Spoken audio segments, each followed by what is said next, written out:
finally finished The Dark Crystal Age of Resistance, and wow. I mean, they did it.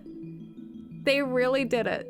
I really didn't know what to expect from this show when I first heard about it, because since everything is getting remade and rebooted these days, it's really not healthy to get your hopes up anymore. When I was little, The Dark Crystal was my favorite movie for a long time. It's also partially responsible for my interest in how movies are made, because I'm pretty sure the making of The Dark Crystal was the first behind-the-scenes thing I ever watched, and I was fascinated by it. So needless to say, this movie is really special to me, and even though I thought a prequel was a really cool idea, I didn't want to get overly excited for the show because I didn't want to be let down. But boy, was I pleasantly surprised, because it's like so good, you guys.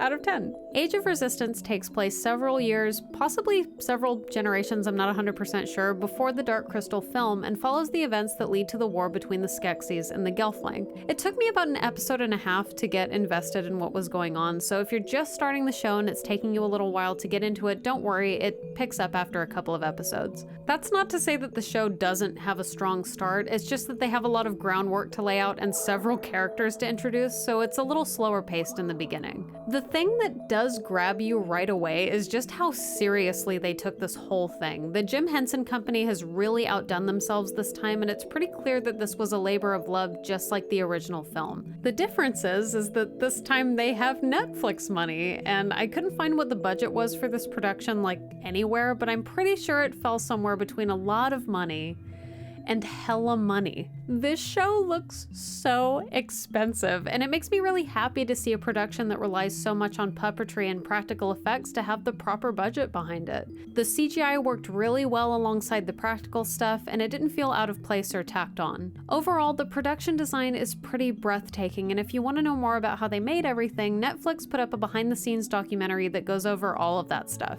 Creating a production like this is no easy feat, and it's pretty mind-blowing the amount of work that goes into something like this. Brian Froud, who was the concept artist for the original film, was brought back to work on the show, as was his wife Wendy, who designed and built the Gelflings for the original film. Okay, so this is so cute. Brian and Wendy meet on the set of The Dark Crystal, fall in love, get married, and have a baby. That baby, Toby, was the baby in Labyrinth and was most recently a design supervisor on The Dark Crystal Age of Resistance. You guys. Not only is this the cutest thing of all time, but a huge reason why the look and feel of this show is so consistent with the original film. Good call, Jim Henson Company. You did it. Something that stood out to me as a huge improvement on the original Dark Crystal film was the voice acting. And not only are the vocal performances better than the original, but better than most things with a large all-star cast like this. A lot of times when an all-star cast is brought in to do voiceover work, it can result in some phoned-in performances where the celebrity's job is simply to sound like themselves, usually so their name can be used to advertise whatever it might be. But the voice acting in Age of Resistance is actual voice acting in the sense that everyone is actually doing a voice. Many of the vocal performances are totally unrecognizable, especially for the Skeksis and the Mystics. I mean, Simon Pegg as the Chamberlain genuinely blew me away. Like, I knew he could do voices, but wow, dude. Good job. A+.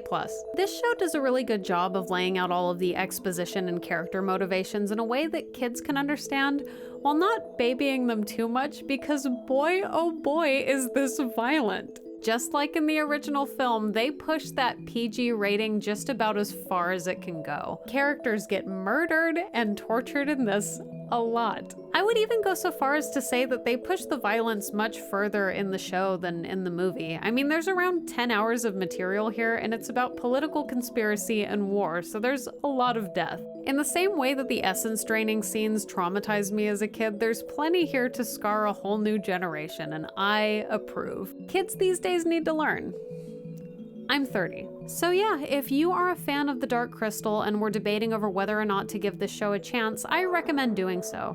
It's beautifully done and honors the original material in such a way that I would be surprised if any Dark Crystal fans just flat out didn't like it. I also feel like Jim Henson would be very happy and proud of the way this whole thing turned out. It has the same passion and love behind it as the original, and I have no idea whether or not there's going to be a season 2, but if so, I certainly hope they keep up the good work. So check out The Dark Crystal Age of Resistance if you haven't already, like, subscribe, and all that stuff, and thank you so much for watching. Bye!